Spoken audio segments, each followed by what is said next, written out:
नमस्कार।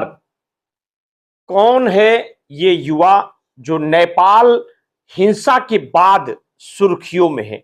ये सवाल नेपाल की राजनीति और समाज दोनों में गूंज रहा है। सड़क पर उतरकर सत्ता को हिला देने वाली जेनजी की भीड़ जिस शख्स का नाम सबसे ज्यादा ले रही है वो कोई पारंपरिक नेता नहीं है, बल्कि इंजीनियर से लेकर रैपर तक की पहचान रखने वाला बालेन शाह है। और एक ऐसा चेहरा जिसने बिना पार्टी, बिना संगठन और बिना किसी बड़े राजनीतिक अनुभव के काठमांडू की मेयर की कुर्सी पर कब्जा किया और देखते ही देखते युवाओं की उम्मीदों का सबसे बड़ा प्रतीक बन गया। काठमांडू की राजनीति में मई 2022 वो तारीख थी जब सबको हैरत हुई।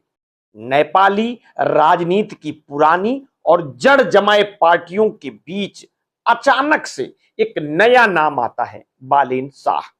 सत्ता के सबसे बड़े स्थानीय पद पर पहुंच गया, बिना किसी राजनीतिक दल, बिना किसी संगठन, बिना किसी पुराने राजनीतिक अनुभव के। और उन्होंने काठमांडू की मेयर की कुर्सी हथिया ली और उनके सामने नेपाली कांग्रेस जैसी सत्ताधारी पार्टी की सृजना सिंह और ओली की पार्टी के उम्मीदवार मौजूद थे। लेकिन मतदाता ने अपना भरोसा उसी पर जताया जिसने कहा था, बस मुझे एक मौका दीजिए। और ये मौका पाकर 32 साल का ये नौजवान नेपाल की राजनीति में नया प्रतीक बन गया।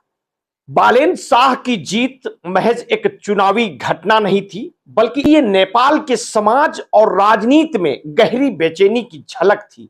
पुरानी पार्टियों से मोह भंग, युवाओं में बदलाव की प्यास और प्रवासी नेपाली समाज में एक नेतृत्व की खोज थी। इन सब का संगम बालेन की लोकप्रियता में दिखा है। दिल्ली में मजदूरी करने वाला नेपाली हो या काठमांडू के कैफे संस्कृति में जीने वाला नौजवान, हर जगह पर बालेन का नाम गूंजने लगा। बालेन ने यह यात्रा अचानक शुरू नहीं की। 2017 में ही उन्होंने अपने फेसबुक पेज पर लिख दिया था कि वो अगली बार खुद को वोट देंगे, क्योंकि देश को संवारे बिना वो चैन से नहीं बैठ सकते। ये एक स्ट्रक्चरल इंजीनियर, रैपर, गीतकार और कवि, ये सब पहचाने उनके साथ थी। लेकिन इन सबके बीच राजनीति में कूदने की महत्वाकांक्षा भी पनप रही थी। पढ़ाई के दौरान वे छात्र राजनीति से जुड़े, भूकंप के समय राहत कार्यों में सक्रिय रहे और 2015 की भारतीय नाकाबंदी में मुखर भूमिका निभाई। इन्हीं अनुभवों ने उन्हें वो आत्मविश्वास दिया जिससे वे कहते रहे कि मेयर किसी सियासी पद से ज्यादा एक कंपनी के सीईओ की तरह है।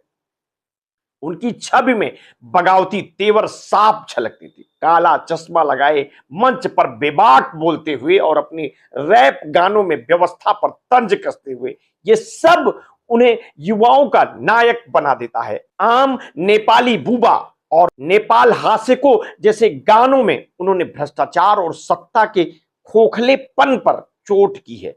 सत्ता से टकराना उनका अंदाज था। कभी ओली को लिपुलेख में जाकर लड़ने की चुनौती दी, तो कभी सिंह दरबार में आग लगाने जैसे बयान देकर भीड़ का ध्यान खींचा। लेकिन सवाल यह भी है कि लोकप्रियता और बयानबाजी से आगे बालेन की वास्तविक उपलब्धियां क्या है। सांसद अमरेश सिंह जैसे लोग कहते हैं कि मेयर रहते उनके काम ठोस रिकॉर्ड उतना मजबूत नहीं है, फिर भी इंटरनेट और सोशल मीडिया पर उनका करिश्मा इतना है कि उनकी आलोचना पीछे छूट जाती है।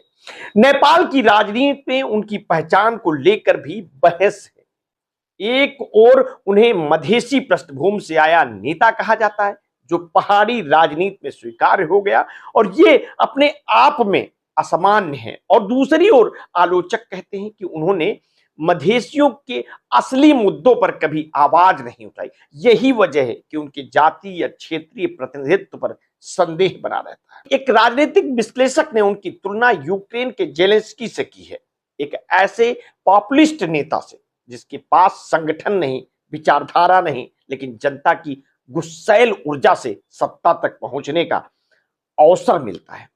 सवाल यह है कि क्या ऐसे नेतृत्व से अस्थायी परिवर्तन संभव है या ये भीड़ की तात्कालीन पसंद तक ही सीमित रहेगा। हाल ही में जब नेपाल में जैन जी का आंदोलन उठा और प्रधानमंत्री ओली को पद छोड़ना पड़ा तो सोशल मीडिया पर बालेन से नेतृत्व की अपील की जाने लगी। उन्होंने समर्थन तो दिया लेकिन खुद सड़क पर उतरने से बचते रहे। उनकी पोस्ट में चेतावनी थी कि आंदोलन संयमित रहना चाहिए और सत्ता से बातचीत संसद से विघटन के बाद ही होनी चाहिए। और यह बयान युवाओं को भले रोमांचित करे लेकिन राजनीतिक यथार्थ के लिए शायद अधूरा है। फिर भी बालेन की यात्रा अब सिर्फ काठमांडू तक सीमित नहीं है।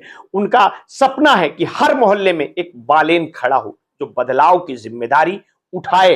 और चुनाव जीतने के बाद उन्होंने जनता से कहा था, हम भटके तो हमें चेतना, हमें समर्थन और सुझाव देते रहना। और यह संवाद उन्हें दूसरों से बिल्कुल अलग बनाता है।